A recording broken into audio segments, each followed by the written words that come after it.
Now you've had a day or so to let it all kind of decompress. Is it possible to get over the disappointment of what happened on Sunday and look at the whole season and appreciate what you guys were able to do? Yeah, I mean, I think it's easy to be appreciative of this team and like see how special this season was. I think that loss is something I'll never get over.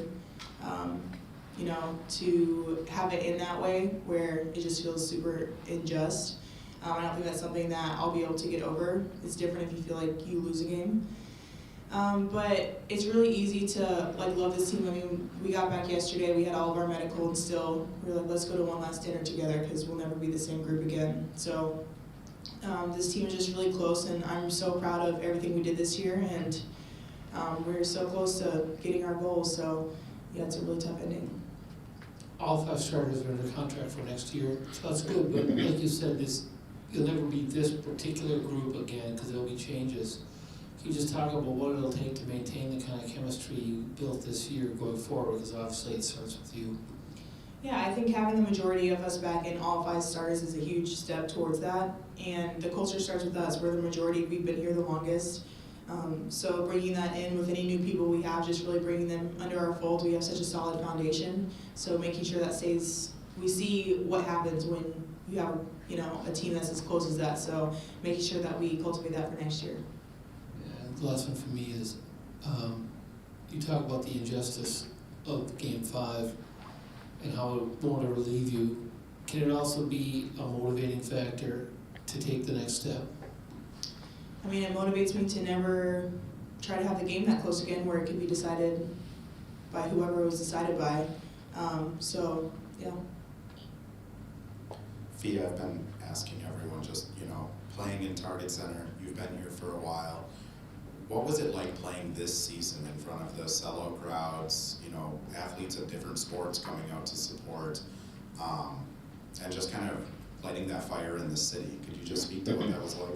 It was amazing. The crowds that we had, especially, in the final series, breaking records, 19,000 people cheering for you is such a high. It was so fun. And I think it just really epitomizes everything that we always talk about, the Lynx fan base being. Just always, rooting for us and there for us and showing out for our teams. So that was such an amazing environment. I've never played in front of something like that. And then last one for me, just, everyone all season have just spoken about how graceful of a leader you are. I wonder if you could just speak of what goes into that. What is kind of that mindset that you bring to bring that type of attitude every game? I don't know. I mean, I definitely try to bring just my natural personality to the group and try to be the best leader in the ways that I can. I think just taking from who I thought the best leaders in my life were, just taking pieces from them and making it my own, and trying to lead by example off the team. I've definitely trying to be more vocal these past couple years, and I feel like coming into my own in that way.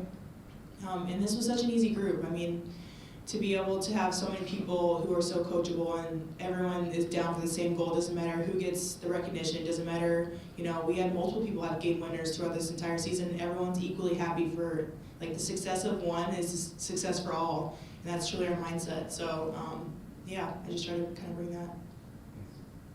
You've touched on this a little bit already, but just I'm thinking years from now, when people ask you about this, 2024 season in the W and the 2024 Lynx team specifically, what do you think will stand out, for you about this team that will, will stand the test of time? Mm-hmm. I mean, it's hard because that last game really tarnishes it, doesn't it? But I think team-wise, this is my favorite team I've ever been on, and I think just the relationships and the bonds that we've formed is something that will stay for a long time, for years, forever. So that's something that I'll definitely look back on really positively. It's just the relationships of this year and the team chemistry and just this is how a team is supposed to feel. So I'll remember that forever. And then the more short term, obviously Unrivaled is a big undertaking for you in your career. When do you need to be down there to get make sure that thing gets started, and just kind of what's next for you these last few weeks of October and November? Yeah, so players report January 2nd, but I'll be going early, shortly after Christmas. But yeah, I'm just really excited for that. Excited to take some time off and go on vacation, see my family, be home for the holidays. So just some downtime the next couple of months, weeks. Well, we know how Sunday ended on a down note, but there were a lot of great moments in this entire season. You know, you look at the Olympics, the Commissioner's Cup. What is a standout positive moment that you have from the season? I think a couple like on the court ones was BC's, game winner in Connecticut was really fun, and then Courtney's game winner attire for the overtime in game one was really fun. Like those are just really great because you see the people putting in so much work, and to see them like do that in such a huge moment and to get the recognition that they deserve, and just to see like the joy for them and their families and for the team, that's really special to see, and they deserve it so much. So it was really fun to witness that and be a part of it, and also just like really happy for them because they deserve everything. Yeah, I know you've been asked about the conditioning a lot, but it's still kind of a standard. A lot of players go to the Olympics, they come back, at some point late in the season they hit a wall. Not only did you not hit a wall, but you played your best basketball in the playoffs. How were you able to do that? Thank you. I don't know. I mean, I always have tried to keep my body in the best shape that I can, making sure I'm doing my conditioning in the off season. And I really knew that this year was going to be a grind, just really, really hard. So I took that super seriously in the off season. I think I naturally do condition pretty well, but I definitely tried to take all the steps that I could to make sure that I was in the top shape that I could be in, because I mean, it's going to be a grind, but you don't even know how bad it is until you're in it. So I'm definitely glad that I put that work in this off season. Yeah, what did you learn about yourself, particularly over the last couple of games of that final series where there was a lot on your shoulders and you had to play really, really well? Excuse me. I think just being able to push through, because I'm glad you said I didn't hit a wall. I felt like I did. It's really tiring. You know better than me. Yeah. I mean, it didn't look like it. Yeah. No, I'm glad. That's the goal. I feel like where I grew is just mentally is knowing, it doesn't matter if you're tired, it doesn't matter, if your body hurts or if anything, like it just matters if you show up for your team and you perform. So I really came in with that mindset where, especially in the finals, like we have so little games left with this team, and we talked ad nauseum about how special, we think this team is. So you want to give them your best and give them your all. So it was, easy to kind of push past all of that for them.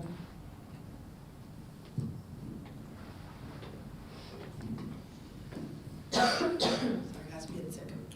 Sorry. One just off the court thing that I wanted to ask you about. I know you recently partnered with Opil on the first of its sort of kind of over-the-counter birth control availability. Just what is that? What is that? Project in terms of importance to you?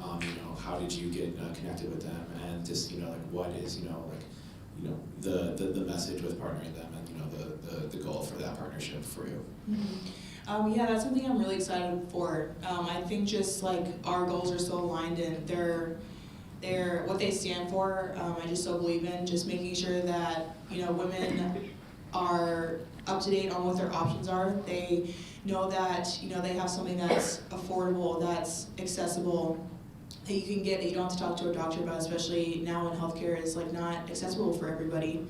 And making sure that people are aware of their sexual health. I think for so long there's a stigma around not wanting to talk about that because it's like an embarrassing topic. So super excited because in this off season I'll be going to campuses to talk about it, just to kind of get rid of that stigma a little bit. Because I think it's so important, especially now in an election year, we're voting right now, to be aware of your sexual and reproductive rights is a really huge thing. So I'm really excited about that. Just a moment ago, you mentioned in an answer to one of Pat's questions about your conditioning, how you took an extra emphasis in the off season to get into this year. Now that at the end of this year, what's your timeline like when it comes to rest versus start to condition for next year, for those of us who don't know? Yeah, I'll be taking a while off. Just relaxing, like I said. And I have to be ready for January, so I think usually my build-up starts, like the hard build-up starts about 6 weeks from when I need to be somewhere. And then obviously I'll be focusing on strength training a lot this season, so doing that. But the hard conditioning to get ready for game shape usually starts about a month and a half before I have to be there. We have time for one final question from the Zoom. Jordan? Hey, Fee. First, I just want to say congrats on an amazing season. And then this is kind of a fun question. I just wanted to talk about your outfits throughout the season. You've had some really iconic looks. So I guess just talk about who styles you and what was your favorite look from this season. Yeah, Kimberly Stewart styles me, and yeah, it's been really fun to just kind of explore that side. It's such a huge part of our game now, culture-wise, is tunnel fit, so it's been fun to, you wear stuff that you wouldn't like necessarily wear in real life, so that's been really fun. My favorite, I don't know, I really like that little pilot-looking outfit jumpsuit that I wore, the blue one with the red shoes. I felt like I was in Top Gun, so that was fun.